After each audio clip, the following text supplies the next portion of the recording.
ಬಲಗಡೆ ಇರತಕ್ಕಂಥ ಮನಸ್ಥಿತಿ ಇದೆಯಲ್ಲ, ಇವ್ರದ್ದು ಸಾಧನೆ ಹಾದಿ ಹೋಗಬೇಕಾದ್ರೆ, ಸಾಧನೆ ಸಿಗದೇ ಇರಬೇಕಾದ್ರೆ ಅವ್ರಿಗೆ ಸುಳ್ಳಲ್ಲಿ ಎಡುತ್ತಾರೆ, ಸುಳ್ಳಿನ ಕಂತೆಯಲ್ಲಿ ಎಡುತ್ತಾರೆ. ಒಂದು ಸತಿ ಸುಳ್ಳು ಹೇಳಿದಾಗ ಅಲ್ಲಿ ನಂಬಿಕೆ ಶುರುವಾಗುತ್ತೋ ಅವ್ರಿಗೆ ಸುಳ್ಳೇ ರೆಗ್ಯುಲರ್ ಆಗಿಬಿಡುತ್ತೆ.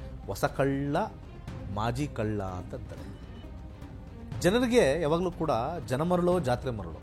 ಇವತ್ತು ನನ್ನ ಬಗ್ಗೆ ಯಾರಾದರೂ ಅಪಾಚಾರ ಹಬ್ಸಿದ್ರೆ ಕಣ್ಮುಚ್ಕೊಂಡು ನಂಬೋದು. ಕುಖ್ಯಾತಿನ ಸಪೋರ್ಟ್ ಮಾಡೋಕ್ಕೆ ಅಂತಲೇ ಕೆಲವು ವಿಕೃತ ಮನಸ್ಸುಗಳಿರ್ತವೆ. ಸೊ ಇರ್ಬೋದೇನೋ ಎಲ್ಲ ಒಂದು ಗುಂಪು ಬಂದಾಗ ಕಳ್ಳನಿಗೆ ಬಲ ಬರುತ್ತೆ.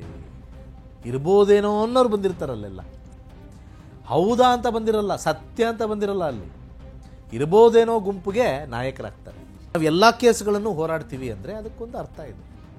ಒಂದೇ ಕೇಸ್ನ ಇಟ್ಕೊಂಡು ಮಾಡಬೇಕು ಅಂದರೆ ಜನಗಳಿಗೆ ಸ್ವಲ್ಪ ಚೂರು ಆಲೋಚನೆ ಇರಬೇಕು. Interest at only one level.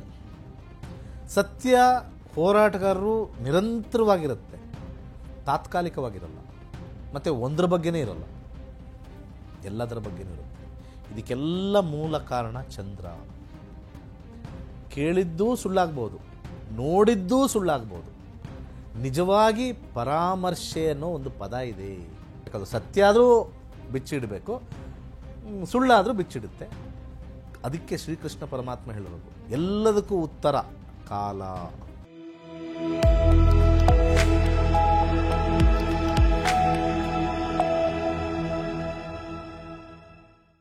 ಎಲ್ರಿಗೂ ನಮಸ್ಕಾರ. ನೀವು ನೋಡ್ತಾ ಇದ್ದೀರಾ ಟಿವಿ ವಿಕ್ರಮ. ನಕ್ಷತ್ರ ನಾಡಿ ಕಾರ್ಯಕ್ರಮಕ್ಕೆ ಸ್ವಾಗತ. ನಾನು ಮುಮ್ತಾಜ್ ಅಬ್ದುಲ್ ನೆಲೆಡ್ಕ. ಗುರುಜಿ, ಕಾರ್ಯಕ್ರಮಕ್ಕೆ ಆತ್ಮೀಯವಾದಂತಹ ಸ್ವಾಗತ. ಎಲ್ಲರಿಗೂ ನಮಸ್ಕಾರ. ಗುರುಜಿ, ಸತ್ಯಕ್ಕೆ ಸಾವಿಲ್ಲ, ಸುಳ್ಳಿಗೆ ಸುಖವಿಲ್ಲ ಅನ್ನುವಂತಹ ಮಾತು ಇದೆ. ಆದ್ರೂ ಬಹಳಷ್ಟು ಮಂದಿ ಇದು ಸುಳ್ಳು ಅಂತ ಗೊತ್ತಿರುತ್ತೆ, ಆದ್ರೂ ಸತ್ಯದ ತಲೆ ಮೇಲೆ ಹೊಡೆದಾಗ ಹೇಳಿಬಿಡ್ತಾರೆ.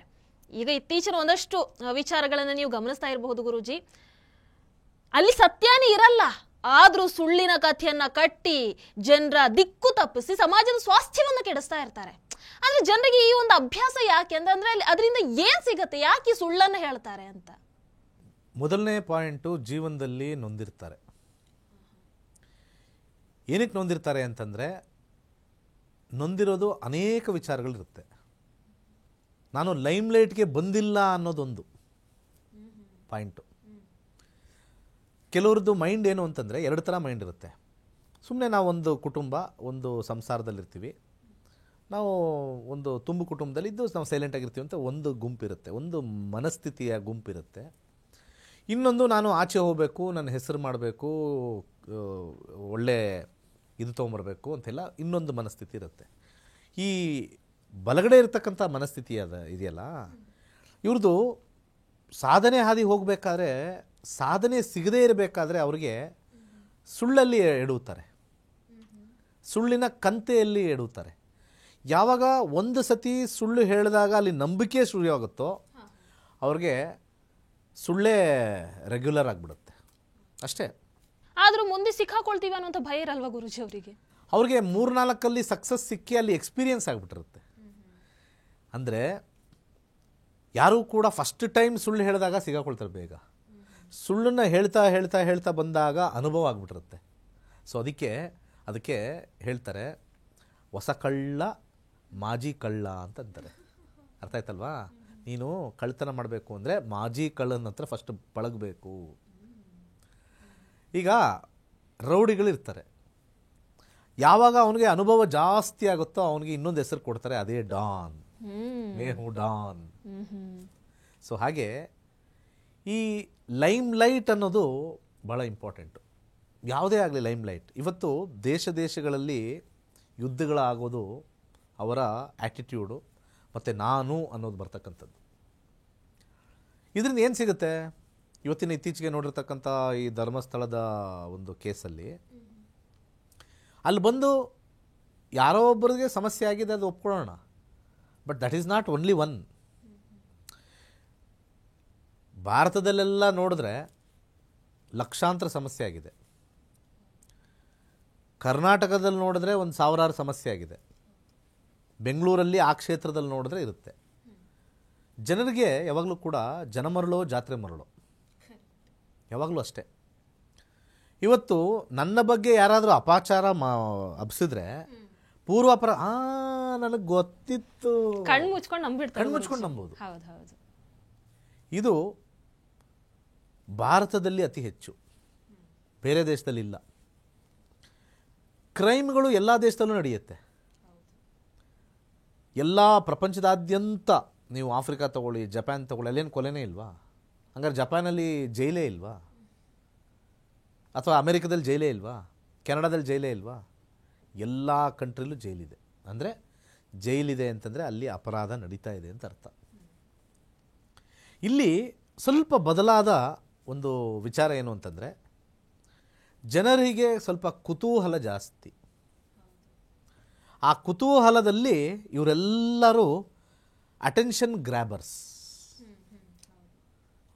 ನಾನು ಒಂಥರ ಕುಖ್ಯಾತಿ. ಸೊ ಇವ್ರ ಮನಸ್ಥಿತಿ ಎಲ್ಲವೂ ಕೂಡ ಪ್ರಖ್ಯಾತಿ ಅಲ್ಲ, ಕುಖ್ಯಾತಿ. ಪ್ರಖ್ಯಾತಿ ಅಂದರೆ ನೀವು ಒಳ್ಳೆ ಕೆಲಸ ಮಾಡಿದರೆ ಅದು ಪ್ರಖ್ಯಾತಿ, ಈ ಅಡ್ಡದಾರಿ ಹಿಡಿದಾಗ ಕುಖ್ಯಾತಿ. ಸೊ ಕೆಲವರೆಲ್ಲ ಕುಖ್ಯಾತಿ ಬಗ್ಗೆ ಭಾಳ ಇದು. ಆ ಕುಖ್ಯಾತಿನ ಸಪೋರ್ಟ್ ಮಾಡೋಕ್ಕೆ ಅಂತಲೇ ಕೆಲವು ವಿಕೃತ ಮನಸ್ಸುಗಳಿರ್ತವೆ. ಬ್ಲೈಂಡ್ ಬಿಲೀಫ್ ಅಂತ ಕರಿತೀವಿ. ವಿಮರ್ಶೆ ಮಾಡ್ದಂಗೆ, ಏನಾಗಿದೆಯೋ ಸತ್ಯ ಅಸತ್ಯ ಇಲ್ದಂಗೆ ಒಬ್ಬರ ಮೇಲೆ ದೂಷಿಸಿದ್ರೆ ಅದು 100% ಹೌದು. ಯಾಕಂದರೆ ಇವರ ಮಾತು ಕೇಳಿ ಇನ್ಫ್ಲೂಯೆನ್ಸ್ ಆಗಿರೋರು ಒಬ್ಬರು ಇರ್ತಾರೆ. ಸೊ ಇವರ ಮಾತಲ್ಲಿ ಇನ್ಫ್ಲೂಯೆನ್ಸ್ ಆದಾಗ ಅದೇ ತಾನೇ ಆಗಿದ್ದು. ಅಲ್ಲಿ ಯಾವುದೋ ಯೂಟ್ಯೂಬರ್ ಏನೋ AI ಯೂಸ್ ಮಾಡಿ ಏನೋ ಮಾಡಿದ್ರು ಅಂತೆಲ್ಲ, ಅದು ಇನ್ಫ್ಲೂಯೆನ್ಸ್ ಆಗಿರೋದು. ನಾನೇ ನೋಡಿದಾಗ ಇನ್ಫ್ಲೂಯೆನ್ಸ್ ಆಗಿಬಿಡ್ತೀನಿ.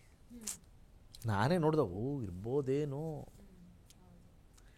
ಸೊ ಇರ್ಬೋದೇನೋ ಎಲ್ಲ ಒಂದು ಗುಂಪು ಬಂದಾಗ ಕಳ್ಳನಿಗೆ ಬಲ ಬರುತ್ತೆ. ಇರ್ಬೋದೇನೋ ಅನ್ನೋರು ಬಂದಿರ್ತಾರಲ್ಲೆಲ್ಲ, ಹೌದಾ ಅಂತ ಬಂದಿರಲ್ಲ, ಸತ್ಯ ಅಂತ ಬಂದಿರಲ್ಲ. ಅಲ್ಲಿ ಇರ್ಬೋದೇನೋ ಗುಂಪಿಗೆ ನಾಯಕರಾಗ್ತಾರೆ ಅಷ್ಟೇ. ಅಲ್ಲಿ ಲಾಜಿಕ್ ಆಗಿ ಪ್ರಶ್ನೆ ಕೇಳಿದ್ರೆ ಅವ್ರಿಗೆ ಏನೂ ಗೊತ್ತಿರಲ್ಲ. ಆ ಲಾಜಿಕ್ ಕೇಳಬೇಕು ಅಂತಂದ್ರೆ ಅವ್ರದ್ದು ಮೈಂಡ್ ಫುಲ್ ಬ್ಲಾಕ್ ಆಗಿಬಿಟ್ಟಿರುತ್ತಲ್ಲ. ಇವಂದೇ ಕೇಳಿ ಕೇಳಿ ಕೇಳಿ ಸತ್ಯ ಸತ್ಯ ಸತ್ಯ ಸತ್ಯ ಸತ್ಯ, ಸುಳ್ಳಿರೋರು ಸತ್ಯ ಸತ್ಯ ಸತ್ಯ ಸತ್ಯ ಸತ್ಯ ಸತ್ಯ ಅಂತಂದಾಗ ಅದೇ ಹೊಟ್ಟೋಗುತ್ತೆ. ಇದನ್ನು ಮ್ಯಾನಿಫೆಸ್ಟೇಷನ್ ಅಂತೀವಿ ಜ್ಯೋತಿಷದಲ್ಲಿ. ಒಬ್ಬನ ಕರ್ಕೊಂಬಂದು ಇವನು ಏನೇನು ಕೊಲೆ ಮಾಡಿದಾನೆ ಗೊತ್ತೇನ್ರಿ, ಇವನು ಗೊತ್ತಾ ನಿಮಗೆ ಅಂತ ನಾನು ಹೇಳ್ತೀನಿ. ನನ್ನ ಜೊತೆ ನಾನು ಕಳ್ಳ ಆದರೆ ನನ್ನ ಹೆಂಡ್ತಿನೂ ಕಳ್ಳಿ ಅಂತ ಅಂದ್ಕೊಳ್ಳೋಣ, ಅವಳನ್ನು ಕರ್ಕೊಂಬರ್ತೀವಿ. ಹೇಳು ನೀನು ಸ್ವಲ್ಪ ಹೇಳು ಅಂತ. ಅದು ಹೇಳಿದ ತಕ್ಷಣ ಆಚೆ ಕಡೆ ಇರ್ತಕ್ಕಂಥ ಪ್ರಪಂಚ ಹೆಣ್ಮಗಳೂ ಹೇಳ್ತಾ ಇದ್ದಾಳ, ಆ ಸಾಫ್ಟ್ ಕಾರ್ನರ್ ಬರುತ್ತೆ. ಹಾಗಿದ್ರೆ ಜೈಲಲ್ಲಿ ಯಾವ ಹೆಣ್ಮಕ್ಳು ಇಲ್ವಾ? ಅಪರಾಧ ಮಾಡಿಲ್ವಾ? ಅಲ್ಲೂ ಒಂದು ಸಂಖ್ಯೆ ಇದ್ದಾರೆ. ಸೊ ಹಾಗಿದ್ರೆ ಸುಳ್ಳು, ಕಳ್ಳತನ ಎಲ್ಲ ಒಬ್ಬೊಬ್ಬ ವ್ಯಕ್ತಿಯ ಪ್ರವೃತ್ತಿ ಮತ್ತು ಪ್ರಕೃತಿ ಎರಡೂ ಇದೆ. ಪ್ರವೃತ್ತಿ ಮತ್ತು ಪ್ರಕೃತಿ ಮೇಲಿರುತ್ತೆ. ಇದನ್ನು ಆಂತರಿಕವಾಗಿ ಅಂತರಾಳದಲ್ಲಿ ಇರೋದಷ್ಟೇ ಇಂಪಾರ್ಟೆಂಟು. ಅರ್ಥ ಆಯ್ತಲ್ಲ? ಇದು ವೆರಿ ಇಂಪಾರ್ಟೆಂಟ್. ಕೃಷ್ಣನಿಗೆ ಆಪಾದನೆ ಬಂದಿಲ್ವಾ? ಅದನ್ನು ಜನ ಯಾಕೆ ತಿಳ್ಕೊಳ್ತಾ ಇಲ್ಲ? ಕರೆಕ್ಟಾ? ರಾಮ ಸೀತಾ ಎರಡನ್ನೂ ನೋಡಿದ್ರೆ ಪಾತಿವ್ರತೆ ಅಂತ ಯಾರನ್ನು ಕರೀತಾರೆ? ಸೀತಾನೆ. ಮತ್ತು ಆದರೆ ಅಷ್ಟೆಲ್ಲ ಇದ್ದುಕೊಂಡು ರಾಮ ಯಾಕೆ ಡೌಟ್ ಪಟ್ಟ ಸೀತನ ಮೇಲೆ? ಅದು ಇದೆಯಲ್ಲ ಕಥೆಯಲ್ಲಿ. ಹಾಗಿದ್ರೆ ಅದನ್ನು ತೋರಿಸ್ತಾ ಇರೋದೇನು ಅಂತಂದರೆ, ಅದು ಯಾಕೆ ಆ ಕತೆಗೆ ಹೋದೆ ಅಂದರೆ, ಬ್ಲೈಂಡ್ ಬಿಲೀಫ್ ಅತಿ ಹೆಚ್ಚು. ನ್ಯಾಯ ಕೊಡಬೇಕು, ಎಸ್ ಆಗಿದೆ ಅನ್ಯಾಯ ಅಂತ. ಆದರೆ ಭಾರತದಲ್ಲಿ ಎಷ್ಟು ಅನ್ಯಾಯಗಳಾಗಿದೆ, ಯಾಕೆ ಅದೊಂದೇ ಪಾಯಿಂಟೇ ಇಟ್ಕೊಂಡಿದ್ದಾರೆ? ಕಲೆಕ್ಟಿವ್ ಆಗಿ ಕರ್ನಾಟಕದಲ್ಲಿರ್ತಕ್ಕಂಥ ಈ ಥರ ಯಾವ್ಯಾವುದು ಘಟನೆ ನಡೆದಿದೆ ಅದೆಲ್ಲದಕ್ಕೂ ನಾವು ಒಂದು ಸಂಸ್ಥೆ ಕಟ್ಟಿದ್ದೀವಿ, ನಾವು ಎಲ್ಲ ಕೇಸ್ಗಳನ್ನು ಹೋರಾಡ್ತೀವಿ ಅಂದರೆ ಅದಕ್ಕೊಂದು ಅರ್ಥ ಇದೆ. ಒಂದೇ ಕೇಸ್ನ ಇಟ್ಕೊಂಡು ಮಾಡಬೇಕು ಅಂದರೆ ಜನಗಳಿಗೆ ಸ್ವಲ್ಪ ಚೂರು ಆಲೋಚನೆ ಇರಬೇಕು. Interest at only one level. ಈಗ ಮಂಗಳೂರಲ್ಲಿ ಏನೋ ಆಗ್ಬೋದು ಯಾರಿಗೋ ಒಂದು ಹೆಣ್ಮಗಳಿಗೆ, ಗುಲ್ಬರ್ಗದಲ್ಲಾಗ್ಬೋದು, ಬೆಳ್ಳಾರಿಲಾಗಿರ್ಬೋದು, ಲಿಸ್ಟ್ಗಳೇ ಇದ್ದಾವೆ. ಬೆಂಗಳೂರಲ್ಲಾಗಿರೋದು ಲಿಸ್ಟ್ಗಳೇ ಇದೆ, ತೆಗೆದ್ರೆ ಹಳೇದು ಹಿಸ್ಟ್ರಿ. ಎಲ್ಲದಕ್ಕೂ ಸೇರಿ ನ್ಯಾಯ, ಒಂದೊಂದಕ್ಕೂ ನ್ಯಾಯ ಕೇಳ್ತಾ ಹೋದರೆ ಏನಪ್ಪ ಹೋರಾಟಗಾರ ಅನ್ಬೋದು. ಅವ್ರದ್ದು ಅಜೆಂಡಾ ಒಂದೇ. ಅಜೆಂಡಾದಲ್ಲಿ ಎಲ್ಲರೂ ಇರಬೇಕು. ಹೇಗೆ ಅವರ ತಾಯಿ ತಂದೆ ನೊಂದಿದಾರೋ ಅದೇ ಥರ ಬೇರೆಯವರ ತಂದೆ ತಾಯಿನೂ ನೊಂದಿರ್ತಾರೆ. ಅವ್ರನ್ನೆಲ್ಲ ಸಮೂಹ ಸೇರಿ ಒಂದು ಸಾಮಾಜಿಕವಾಗಿ ಒಂದು ವಿಚಾರವನ್ನು ಅಥವಾ ಒಂದು ಸುದ್ದಿಯನ್ನು ಅಥವಾ ಒಂದು ಪರಿವರ್ತನೆಯನ್ನು ತೊಗೊಂಬರ್ತಕ್ಕಂಥ ಒಂದು ಸಂಸ್ಥೆಯಾಗಿ ಎಲ್ಲ ಓವರಾಲ್ ಮಾತಾಡಿದ್ರೆ ಯಾರೂ ಈ ಥರ ಮಾತಾಡ್ತಾ ಇರಲಿಲ್ಲ. ಅವರ ಮಾತುಗಳಲ್ಲಿ ಒಬ್ಬರದೇ ಇದ್ದಿದ್ದು ಅದು ಆಗಿರೋ ಅನ್ಯಾಯದವ್ರದ್ದು ಆಗಿರ್ಬೋದು ಅಥವಾ ಯಾರ ಮೇಲೆ ಅಂತ ಇರ್ಬೋದು. ಅದು ಬಿಟ್ಟರೆ ಬೇರೆ ಅಜೆಂಡಾ ಅಲ್ಲಿ ಕೆಳಗಡೆ ಇನ್ನೇನು ಎಲ್ಲ ಬ್ಲ್ಯಾಂಕ್. ಬ್ಯಾಂಕ್ ಅವರು ಒಬ್ರಿಗೆ ಸಾಲ ಕೊಟ್ಟರೆ ಅದು ಬ್ಯಾಂಕ್ ಅನ್ನಿಸ್ಕೊಳುತ್ತಾ? ನಾವು ಸಾಲ ಇವರೊಬ್ಬರಿಗೆ ಕೊಡೋದ್ರಿ, ನೀವು ಬಂದ್ರೆ ಅಪ್ಲಿಕೇಶನ್ ಇಲ್ಲ ಕೊಡೋಲ್ಲ ಸರ್, ಯಾರು ಕೊಡ್ತಾರೆ ಸರ್ ಅವ್ರಿಗೆ ಕೊಡ್ತೀವಿ. ನೆಕ್ಸ್ಟ್ ಇನ್ನೊಂದು ಸರಿ ಸಾಲ ಕೇಳ್ತಾರೆ, ಯಾರು ಕೊಡ್ತೀರಿ ಅವ್ರಿಗೆ ಕೊಡ್ತೀವಿ. ಮತ್ತು ಬ್ಯಾಂಕಾಗಿ ಇಟ್ಕೊಂಡಿದ್ರೆ ಮುಚ್ಕೊಂಡು ಹೋಗಿ. ಬ್ಯಾಂಕ್ ಇರೋದೇ ಎಲ್ಲರಿಗೂ ಕೂಡ ಸಹಾಯ ಮಾಡೋಕ್ಕೆ. ಸೊ ಜನಗಳು ಇದನ್ನು ಅರ್ಥ ಮಾಡ್ಕೋಬೇಕು. ವೇರ್ ದಿ ಅಜೆಂಡಾ ಅಂತ ಕರಿತೀವಿ. ಆ ಜೆಂಡಾ ಆಗಿ ಕೂತ್ಕೊಂಡಿದ್ದಾರೆ. ಆ ಅಜೆಂಡಾ ಇನ್ನೇನೂ ಇಲ್ಲ. ಸತ್ಯ ಇರ್ಬೋದೇನೋ ಅವ್ರು ಹೇಳೋದ್ರಲ್ಲಿ, ಅವ್ರು ಯಾರು ಮಾತಾಡ್ತಾ ಇದ್ದಾರೆ ಅದ್ರ ಬಗ್ಗೆ ಸತ್ಯ ಇರ್ಬೋದು, ನಾನು ಇಲ್ಲ ಅಂತ ಹೇಳೋಕ್ಕೆ ಸಾಧ್ಯನೇ ಇಲ್ಲ. ಲೆಟ್ ಅಸ್ ಬಿ ನ್ಯೂಟ್ರಲ್ ಇರ್ಬೋದು. ಆದರೆ ಅಜೆಂಡಾ ಅದನ್ನು ಒಂದೇ ಇಟ್ಕೊಂಡಾಗ ಅನುಮಾನ ಜಾಸ್ತಿ ಬರುತ್ತೆ. ಆ ಅಜೆಂಡಾ ಇರ್ಬೋದೇನೋ, ಸತ್ಯ ತುಂಬ ಹೋರಾಡ್ತಾ ಹೋದರೆ ಅಲ್ಲಿ ಏನೂ ಸಿಗ್ತಾ ಇರಲಿಲ್ವಲ್ಲ, ಆವಾಗ ಡೌಟ್ ಶುರು ಆಗುತ್ತೆ. ಆ ಡೌಟ್ ಏನು ಕ್ರಿಯೇಟ್ ಮಾಡುತ್ತೆ? ಕನ್ಫ್ಯೂಷನ್ ಆಗುತ್ತೆ ಮೈಂಡ್ಗೆ. ಕನ್ಫ್ಯೂಷನ್ ಬಂದಾಗ ಸರಿ ಇಲ್ಲ ಅಂತ ಬರ್ತದೆ. ಈಗ ಮುಖವಾಡೆಲ್ಲ ಕಳಚಿ ಬೀಳ್ತಾ ಇದೆ ಗುರುಜಿ ಒಂದೊಂದಾಗಿ. ಅಷ್ಟೇ, ಅದು ಆಗಲೇಬೇಕು. ಸತ್ಯ ಆದರೂ ಬಿಚ್ಚಿಡಬೇಕು, ಸುಳ್ಳಾದರೂ ಬಿಚ್ಚಿಡುತ್ತೆ. ಅದಕ್ಕೆ ಶ್ರೀಕೃಷ್ಣ ಪರಮಾತ್ಮ ಹೇಳಿರೋದು ಎಲ್ಲದಕ್ಕೂ ಉತ್ತರ ಕಾಲ. So we should not jump into conclusion. ನಮ್ಮ ಭಾರತದಲ್ಲಿ ಮೊನ್ನೆ ಪಾಪ ರಮ್ಯಾ ಅವ್ರಿಗೆ ಏನೇನೋ ಪದಗಳೆಲ್ಲ ಯೂಸ್ ಮಾಡಿದ್ರು. ಈಗ ಅವರೆಲ್ಲ ಅರೆಸ್ಟ್ ಆದರು ಒಂದಷ್ಟು ಜನ. ಅವನ ಮನಸ್ಸಲ್ಲಿ ಏನು ನಡೀತಾ ಇರುತ್ತೆ? ಈಗ ನಾನು ಯಾಕಾದರೂ ಮಾಡಿದ್ನೋ, ನನಗೆ ಯಾಕೆ ಬೇಕಾಗಿತ್ತು ಅಲ್ವಾ? ಕರೆಕ್ಟಾಗಿ ಬಂದಿರುತ್ತಲ್ವ? ಆ ಹುಮ್ಮಸ್ಸಲ್ಲಿ ನಾವು ಮಾಡಿರ್ತೀವಿ. ಇಲ್ಲೂ ಕೂಡ ಕೆಲವರು ಹುಮ್ಮಸ್ಸಲ್ಲಿ ಆ ಒಂದು ನಿಜ ಏನು ಅಂತ ಹೋಗಿರ್ತಾರೆ. ಕೇಳಿದ್ದೂ ಸುಳ್ಳಾಗ್ಬೋದು, ನೋಡಿದ್ದೂ ಸುಳ್ಳಾಗ್ಬೋದು. ನಿಜವಾಗಿ ಪರಾಮರ್ಶೆ ಅನ್ನೋ ಒಂದು ಪದ ಇದೆ. ಅನಾಲಿಸಿಸ್ ಅಂತ ಕರೀತಾರೆ ಅದಕ್ಕೆ. ಅನಲೈಸಿಂಗ್, ಅದನ್ನು ಪ್ರೋಸ್ ಆ್ಯಂಡ್ ಕಾನ್ಸ್ ಅಂತ ಕರೀತಾರೆ. ಯಾವಾಗ ಪ್ರೋಸ್ ಆ್ಯಂಡ್ ಕಾನ್ಸ್ ಅನಾಲಿಸಿಸ್ ಆಗಿದೆಯೋ then comes the theory. Conspiracy ಇದ್ದಿದ್ದೇ ಎಲ್ಲ ಕಡೆ. ಯಾಕಿಲ್ಲ? ಮನೇಲೇ ಕಾನ್ಸ್ಪಿರೆನ್ಸಿ ಇದೆ. ಮನೇಲಿ ಆಸ್ತಿ ವಿಚಾರದಲ್ಲೇ ಕಾನ್ಸ್ಪಿರೆನ್ಸಿ ಬರುತ್ತೆ. ಈಗ ಒಬ್ರಿಗೆ ಭಾಗ ಮಾಡಬೇಕು, ಅರ್ಧ ಭಾಗ ಮಾಡಬೇಕು. 1 ಎಕರೆ ಇದೆ, ಇಬ್ಬರಿಗೂ ಕೊಡಬೇಕು.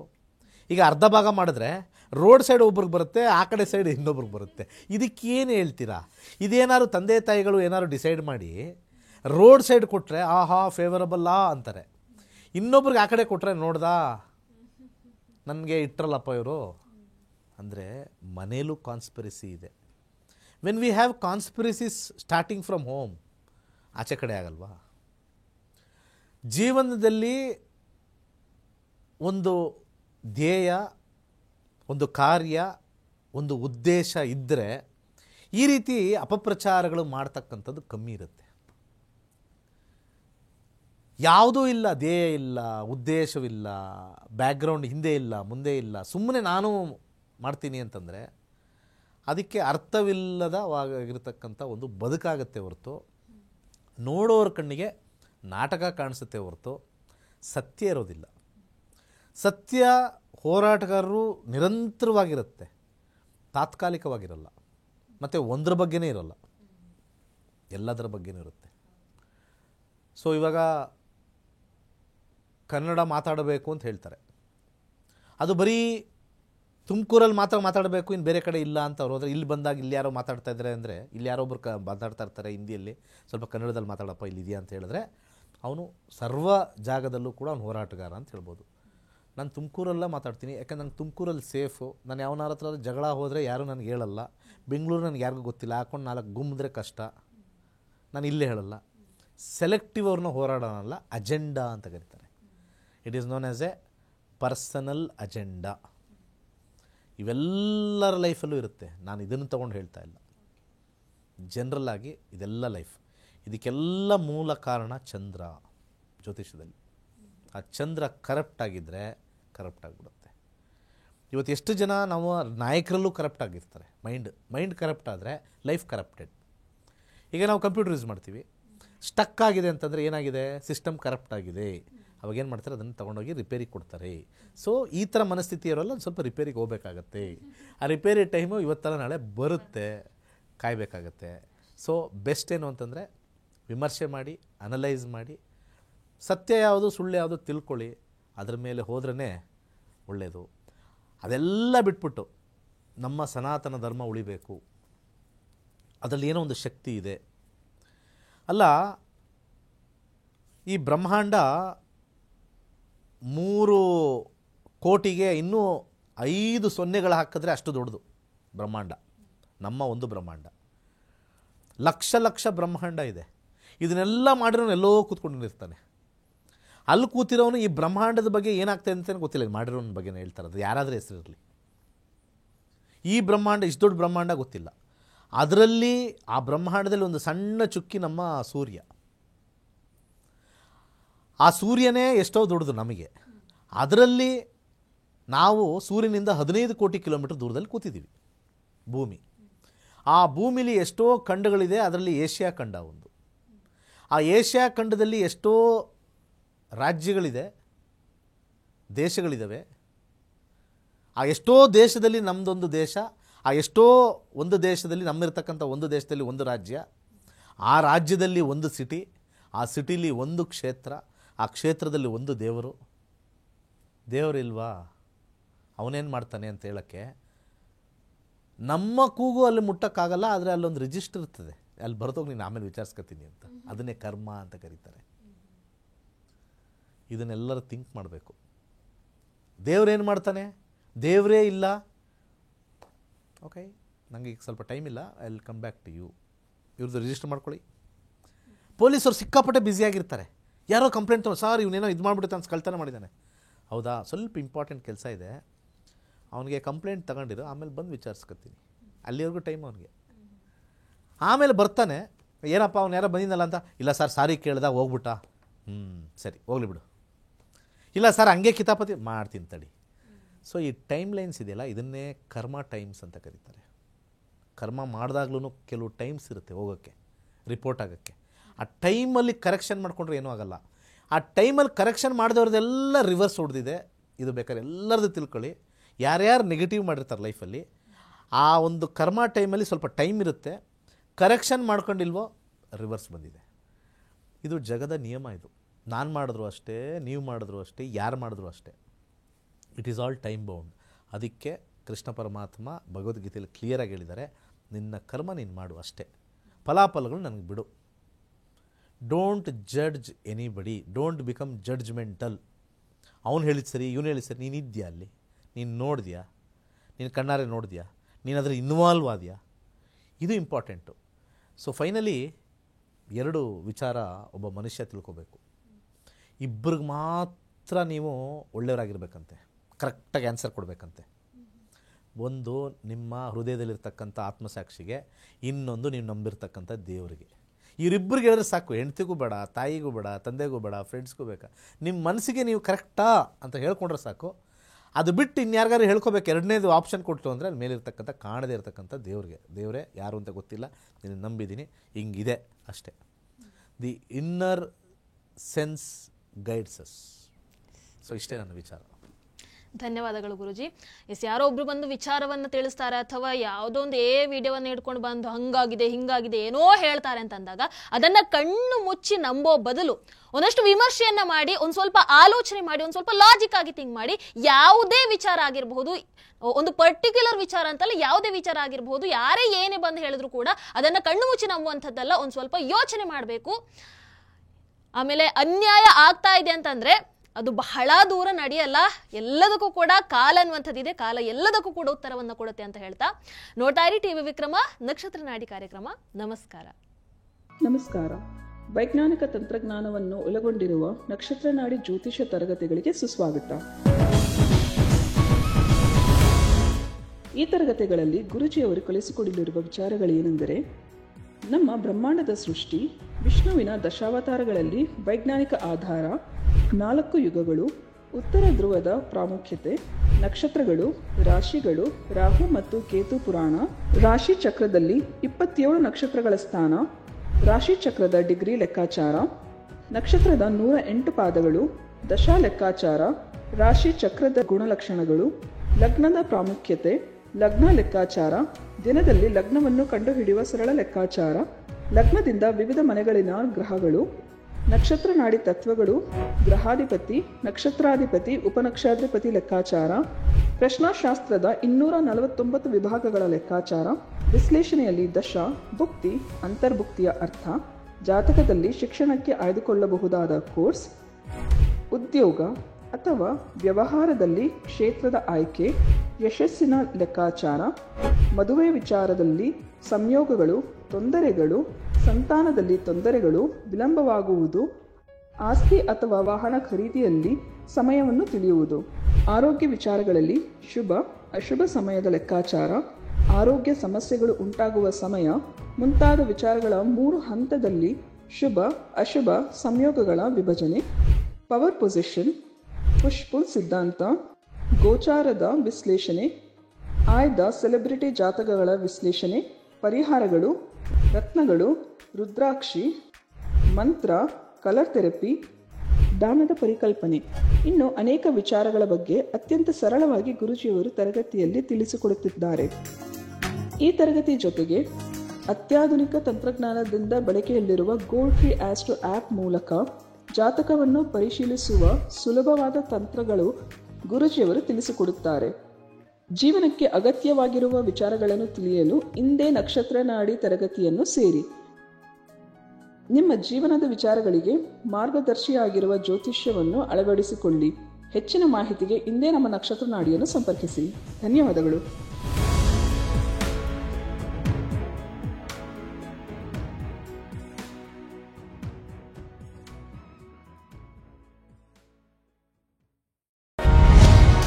ಟಿವಿ ವಿಕ್ರಮ, ದೇಶ ನಿಮ್ಮ ಕೈಯಲ್ಲಿ. ಈ ಕಾರ್ಯಕ್ರಮ ನಿಮಗೆ ಇಷ್ಟ ಆಗಿದ್ದಲ್ಲಿ ಲೈಕ್, ಶೇರ್ ಹಾಗೂ ಕಮೆಂಟ್ ಮಾಡಿ. ಟಿವಿ ವಿಕ್ರಮದ ಕಾರ್ಯಕ್ರಮಗಳನ್ನು ನಿರಂತರವಾಗಿ ವೀಕ್ಷಿಸಲು ಸಬ್ಸ್ಕ್ರೈಬ್ ಮಾಡಿ, ಬೆಲ್ ಐಕನ್ ಒತ್ತಿ.